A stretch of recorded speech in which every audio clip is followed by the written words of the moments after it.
Hey, welcome back, everybody, to another review. Today we're going to be talking about the newest film in the Knives Out franchise, Wake Up Dead Man.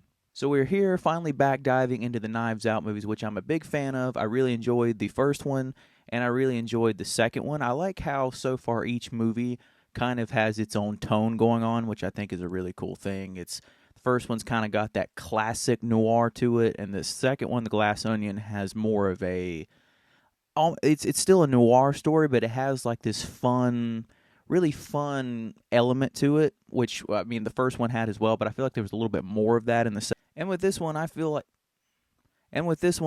this one takes on more of a darker tone. It's definitely not as lighthearted as the other two, which I mean you could argue, especially the first one didn't have a lot of that. I mean, there was more comedy, I feel like, in the first one than the third one. But while there is comedy in there, I definitely feel like takes on more of a darker approach than the other movies, while still blending in that classic noir story that is in the same vein as the other two. Sorry. So in this movie, we follow Daniel Craig's character yet again returning as his great detective role of Benoit Blanc. That is really cool. I'm glad that he's found another role outside of James Bond that he can kind of make his own, because this is a movie franchise that I feel like if you can keep coming up with these mysteries, I think you could go for a very long time.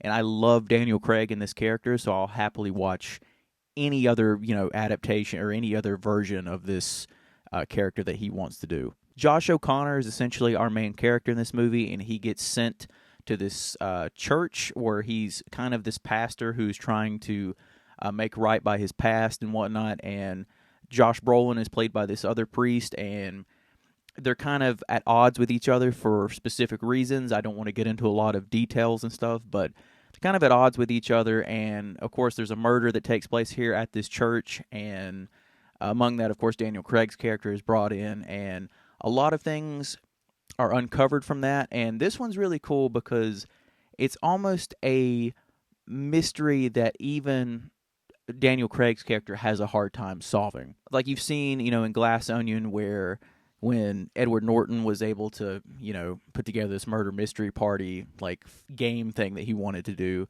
Daniel Craig was able to solve it just like that. And the same with the first movie, how he's able to just solve these mysteries like they're nothing, and like these cases like it's just easy for him.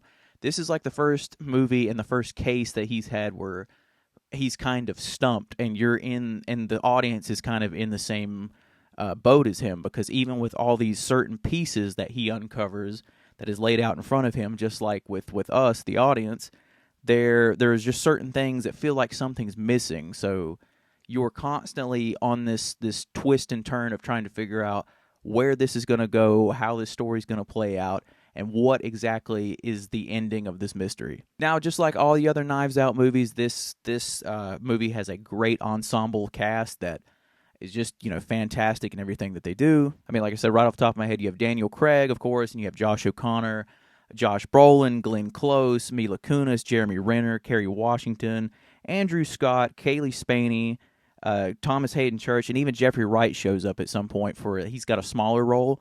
But everybody brings their A game, and they're all really, really good with what they're given for the most part. I'll get into a little bit more about that as the review goes on. But as for everything else, of course, you have these titan, actors, these grade A actors that, that seems to be a running thing in these Knives Out movies, to where you're like, okay, cool, for the next movie, what kind of these big name actors are we going to get?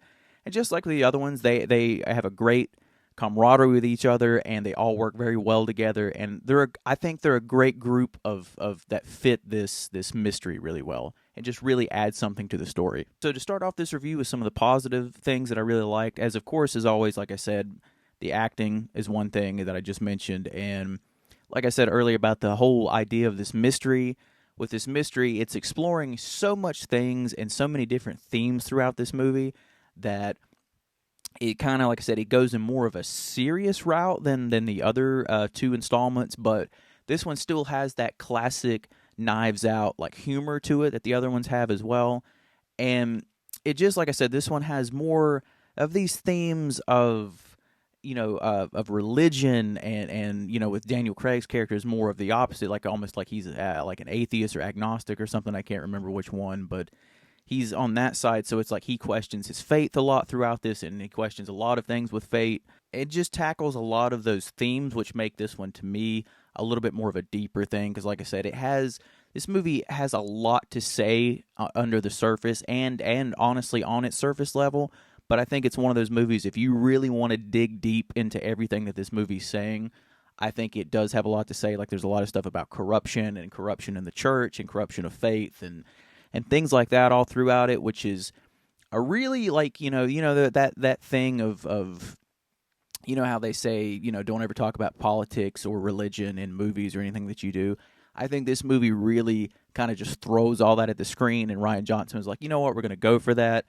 And there is a little bit of stuff, like it involves a little bit of politics, not like a lot by any means, but just with a particular character, and I'll get into that a little bit later. But with everything that the theme that this is going for, I think it does a really good job of being able to balance all that for the most part. And like I said, it just brings something almost like deeper and darker to this story, and it's kind of cool for a movie that, this is only the third movie in the franchise, but it's kind of a cool direction for that to go. So it makes me curious to where we will go from here. I just have to give kudos to Rian Johnson for the writing for these movies, because I think his writing is like just so really unique and really witty with how he's able to pull off things like this, especially when it comes to whodunits. But I really love how he's able to keep the dialogue really sharp and the humor really well done. Like I said, the humor is definitely more balanced in this one than especially than how it was in Glass Onion. This one is definitely it's more mixed in. It's not as strong as it was, but it's still there. I mean, like I said, that humor that you've grown to love from the other two is still there. I just feel like it's kind of baked in a little bit more, where it's balanced it out with these darker themes that are going on and this whole theme of religion and whatnot's going on as well. So I think it does a really good job of having all that in it. But the story alone, having to wrap all this stuff up, and especially when you have different things going on when it comes to like twists and characters and reveals that are happening throughout. If I was trying to write something like this, it would be like that meme of Charlie Day with all the pins and the rope going from one thing to another, because that, like, it's almost like a Christopher Nolan brain for me, where I'm like, I don't know how he's able to write stuff like this. Like, I've attempted to write screenplays and stuff before, or shorts, and I just, trying to do that, there is no way. Like, I just tried to do simple, basic stories with some ideas that I had, and I don't think I could ever come up with, like, twists and turns that kind of build off of each other as much as they do in these type of movies. So kudos to him for being able to actually write something like this. It's just something I could never do. This is also a movie that kind of, it's in the same vein as the other two for me, that really take my expectations and turn them on their head, where I think things are going to go, where I think I figured out not all of the twist or not all of the reveal, but I figured out maybe a part of it. And then when you think that you get that little piece of it, immediately something happens and it turns it on its head, and you're like, okay, well, never mind. Now I have no clue where this is going to go. So like I said about the writing, how you're able to take something like that and just keep building off of each twist and turn throughout until the final reveal, that's just super impressive to me. And as an audience member, it keeps you captured and keeps you wanting to know where this story's going to go, and just on the edge of your seat throughout, because you're like, okay, because you're in the same boat as our lead character, and you want to try to figure things out. And it's like I said, even at the beginning of this review, how as an audience member, you're with Daniel Craig's character, who has most of the evidence laid out in front of him, and he's still like, there's a missing piece. I don't know where this is going to go. I don't know. I don't think I can solve this case. And you're in the same boat. You're like, okay, normally I can follow along pretty well with this, but you're like, I still don't know where any of this is going to go or what it's going to lead to in the end. I really like the setting of this movie as well. I think this, and you could argue this for the first movie as well, but this movie has almost like a gothic like tale to it, almost like that old school 40s 50s classic noir story, but has that like real gothic era to it. But it's like this church is kind of in the middle of nowhere, and a church that has this history to it, which, if you watch the movie, you'll get more of that information, but has this real rich history to it. And I just like, it's just this, where Glass Onion felt really almost like colorful because they're on like this tropical island and whatnot like that. This one's very like just bleak and darker, and like I said, has that gothic aesthetic to it, which I really like. Especially like because I'm a big fan of like those old school horror movies, like in the 1930s and 40s, where you had like the old dark castle, and like those are just great movies to watch at 2 or 3 o'clock in the morning. Just have a great aesthetic to them. But this movie, even though it's not a horror movie, it has a great gothic aesthetic to it. And like I said, you can compare that to the first movie as well, because the first movie, it was in this huge mansion-like house, and it was always dark and rainy and dreary. While yeah, I feel that kind of in that movie, I don't feel it as much as I do in this third movie. Like I said, there's just something about it that just really has those kind of vibes to it, and I really dug that. I thought it was a really cool new aesthetic and new vibe to bring to the franchise. One of the other things I really enjoyed about the movie was I think it's visually appealing to look at. There's something really creative with the way that certain things are shot, and even certain things that they do with lighting. There are actually like 2 shots in particular. There might be more. I might have missed them, but there's 2 that I know of. One in particular happens kind of maybe in the middle of the movie. There's a scene in the church that takes place between Josh O'Connor and Daniel Craig's character where they're having this conversation. And as the conversation is going, it's like it's light outside, and then it becomes dark. And then when they get on this subject of faith, the subject altogether is about faith. But as they go more about this conversation, then the light will come back out again. It was a really cool like visual thing to kind of add, to throw in there. It was just a really cool element to kind of add, and it kind of adds something more to their conversation. And it kind of, again, has that character development for Daniel Craig as it goes on, where he starts to think about things differently and look at things a little bit differently. So it was really cool how they added that in. There's another really cool shot later on in the movie where, again, it's Daniel Craig and Josh O'Connor are kind of coming back to the church, and they're outside, and it's almost like this close-up shot of the 2 of them face to face like this, having this conversation. And in the background, there's nothing but woods and the sky and the trees and all that stuff, and you can just see someone walking around in the woods and stuff in the background of that backdrop while they're having this conversation. And there was just something really pleasing to that shot in particular. I don't know if it's just the way that the angle that it was shot, or the way that everything looked. Everything looked just so vibrant, and it was kind of funny because you're in this movie where everything's a little bit more dark and bleak, and kind of almost like the color is a little bit out of it. But in that moment, that with the trees and the leaves and all that stuff like that, there was almost just like a little bit of vibrant colors and stuff like that. So that was just something that was very visually appealing, and I think that movie has that kind of plastered all over it. It was just very, very beautiful and very just visually appealing to look at. Now, with all that being said, I did have some mixed elements or issues or whatever that for this movie, that it might be just a me thing, but it's this first one's kind of funny because after I looked it up, I realized I was wrong. When I walked out of this movie, I was like, damn, that movie was really long. Like, I was like, and I'm not normally one to complain about runtime or anything, but I was like, God, that movie was really long. And, what was funny is as people were leaving my theater, I could hear them talking as well. There's one guy in particular who was like, God, that movie was long. And what was funny was I was like, damn, I said, this might be the longest one out of the 3.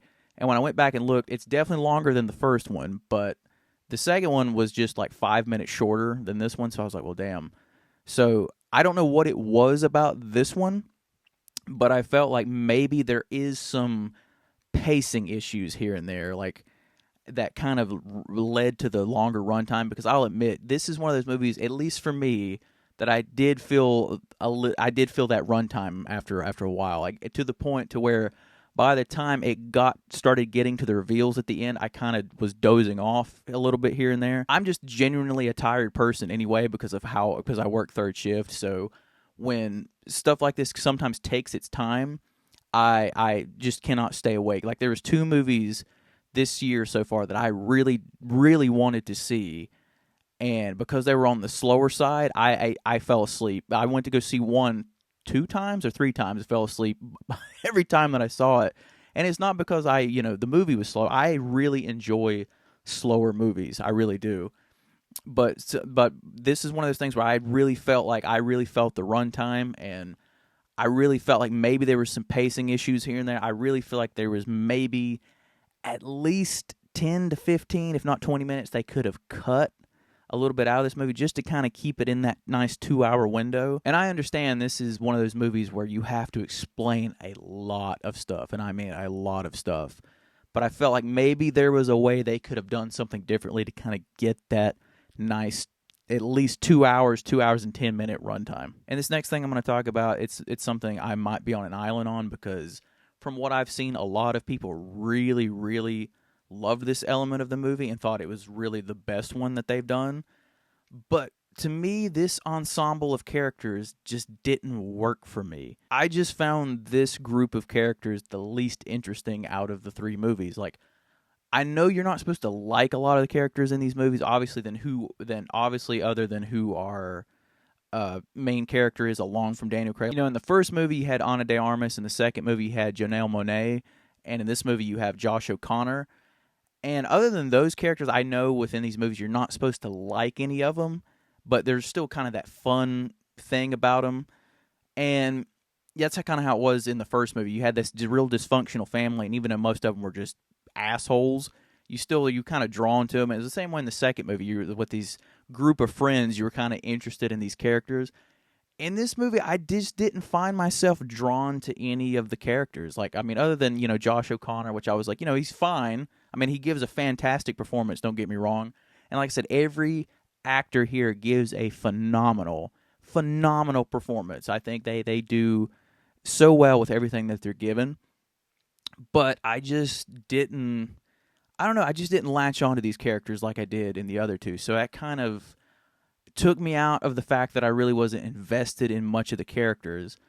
And there are some characters in this movie, I'm not going to say who, that just don't have anything to do. Like, they're just there, and they'll show up for their little bit of screen time that they have, or their little bit of, addition to the plot that they add to that, and that's it. And then other than that, I'm like, so it's real, like a kind of a frustrating thing where I'm like, I feel like there could have been more with certain characters that we didn't, get a lot of, but at the same time, I don't want this movie to be 3.5 hours long. So it's like, I feel like there could have been something done in between to kind of balance it out pretty well. But that's my biggest thing with the characters. I don't know, just a personal note for me. I just did not find myself invested in the characters as much as I was the other two. And I mean, honestly, really thinking about it, I saw this movie yesterday, so thinking about it, this might honestly be my least favorite of the three, which is another thing that I can see that I'm on an island, because people that have already seen this have said it is their favorite of the three. They've loved everything about it, and it really works for them. So I might be on an island. Like I said, this is just my personal opinion. And just because this is my least favorite of the three doesn't make this a bad movie, or doesn't mean that I didn't like it. I really thoroughly enjoyed this movie. I think it's a great movie. I think it's a lot of fun, and it's a perfect addition to the Knives Out movies. And it's like almost like the Scream movies, for example. Like, I don't think there is a bad Scream movie. While, you have other franchises that have obviously crappier movies in the franchise, this is a movie where even the worst movie, like Scream movie, the worst movie is still a good movie. And by all means, I'm not calling the Knives Out movies, I'm not comparing them to Scream or anything. I'm just using that as an example of, even the worst movie so far for me in the franchise is still a great, great movie. There was just a lot of things in it that just was not, that just didn't vibe for me or gel for me in the same way that it did for other people. That's one really big thing that I do enjoy about these movies overall, is that each movie feels entirely different. Rian Johnson is able to create this whole different experience for every single movie. So it's really cool. So a lot of times you don't know what kind of mystery that you're going to get. For this movie in particular, I didn't watch any of the marketing. I saw the teeny tiny little what do you call them? That teaser that Netflix put out maybe last year or earlier this year, where it was talking about stuff coming to Netflix in 2025, and There was that teeny little snippet of Wake Up Dead Man, which maybe was like 5 to 10 seconds, was always just a few clips of, but that was it. I haven't seen any trailer for this movie. I didn't even know what this one was about. And so I walked into this one completely blind. And so that was a really cool way of experiencing one of these movies. And I think it, like I said, it adds something, because for this one, I didn't even know like the basic premise of the mystery. I didn't know who was going to be the victim. I didn't know where it was going to take place. I had no idea. I've just seen pictures of the characters. And so I just, again, kudos to Rian Johnson for creating this really cool vibe and really cool story and experience for each one of these movies.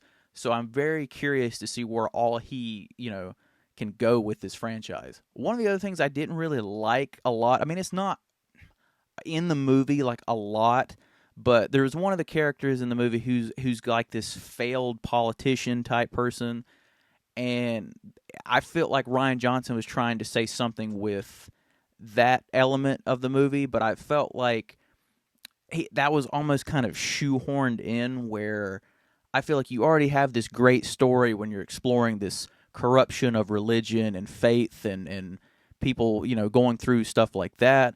I felt like that was a great theme to have as a standalone, because there was so much you could do with that, and he does do a lot with that in this movie. But I felt like with that character, trying to put that in there as well, I understand that you want, to have something to say about a particular something, but it just felt it wasn't organic like our main theme was with the religion theme and all that stuff. That it just felt a little shoehorned into me.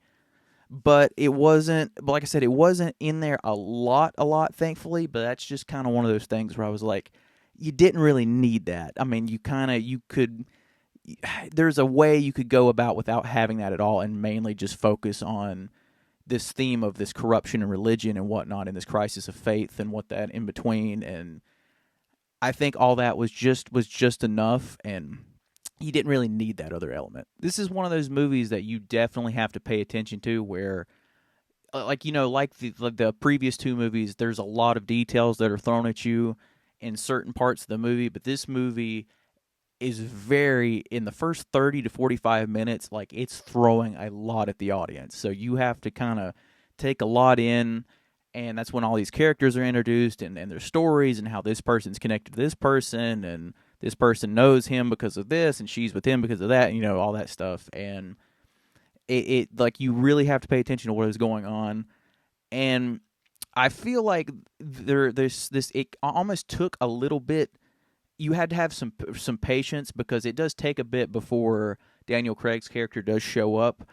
And I know a lot of people, that's why they're here to see these movies, is because of him.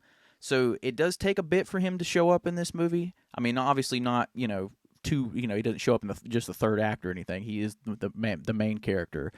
But it does take him a little bit longer to show up in this movie than it did the previous movies. And this is one of those movies to me that maybe upon rewatch, I will grow on it in certain things. The certain negatives that I had, maybe I'll see things differently, or I'll feel a little bit differently upon rewatch, because I'll start to maybe see things differently, or I'll start to piece things together that maybe I missed here and there, and all that fun stuff. So, but at the same time, with the runtime for me, I felt like I don't know how often I would rewatch this one as much as I would the other two. Like, I've rewatched the first one quite a bit, and Glass Onion I've rewatched 3 or 4 times at this point.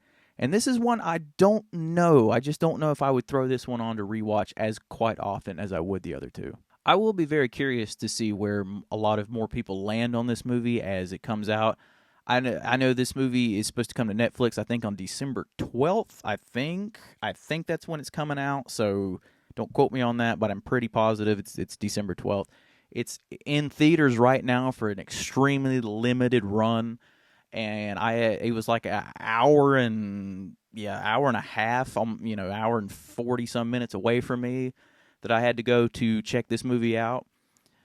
And the only reason I did that was because it frustrates me, because Netflix won't release a movie like this in theaters, and I've seen the first one in theaters, and I got lucky enough to see the second one in theaters, so I wanted to go see this one in theaters as well. And thankfully, Ryan Johnson and Daniel Craig both pushed for a theatrical release for this. Thank you very much. So thankfully, Netflix gave in. And even though it's extremely limited, if this movie is playing somewhere close to you, I would recommend seeing it on the big screen, but because it is kind of one of those movies to where the more people you have in the audience, especially with like the laughs and stuff that happen throughout, it's kind of that it's just better as a communal experience than I think it would be at home. I would most definitely recommend checking it out, especially if you love the other two. Like I said, this movie's not bad in any way, shape, or form, and it's a phenomenal movie. I'm very curious to see how other people will feel about it the more that people see it. I'm also curious to see where people land on it in the aspect of I feel like what they will take out of it. I feel like this is a movie where people kind of get something out of it, and it's one of those movies you could kind of have a discussion with after about what you thought about it, or what this, what do you think this character was talking about, or what this aspect meant to you personally and stuff like that. I feel like this is kind of one of those movies for that, and so I would be very curious to see where people's conversations go about this movie. But by all means, when this movie comes to Netflix, or if you are able to see it in the theaters, by all means do check it out. It's a really, really good movie. Despite me having certain issues and stuff with it, I still really enjoyed it. And I think, especially if you're a fan of the first two Knives Out, I think most people will definitely like this movie for sure. And I'm just as curious to see where Ryan Johnson goes for the next, however many more of these he wants to make. I'm all there for him. I just really wish Netflix gives them more of the opportunity to kind of put these in theaters longer and for a wider release, because I think a lot of people would like to see these in theaters. But with that being said, do check this movie out. It's definitely worth your time. Just especially if you watch it at home. The thing that worries me is that, like I said at the beginning, there is a lot of information to take in and to try to remember, because it throws a lot at you in the first 30, 45 minutes. And I know when people are at home, you can get distracted with other things. People have stuff to do. You got to do laundry, pick up the kids, do something. There's always something to do at home. So make sure if you do check this movie out at home, it's a time where you can kind of sit down and have everything else squared away. Don't look at your phone, just kind of turn your phone away and just focus on it and just enjoy the ride. I think it'll be more beneficial if you're able to watch it without being so distracted by other things. But thank you, everybody. That is my review for the new Knives Out movie, Wake Up Dead Man. If you have seen this movie so far, please comment below and let me know what you've thought about it. If you do check this movie out in December, please come back to this review and let me know what you thought about it. But as always, please, if this is the review that you're finding me on, I have a ton of movie reviews for 2025 so far. Please come on over and check those out. I'll leave a card for it somewhere in this area up here. And as always, please remember to like, comment, and subscribe. That way I can see all of you in the next one. Thank you so much.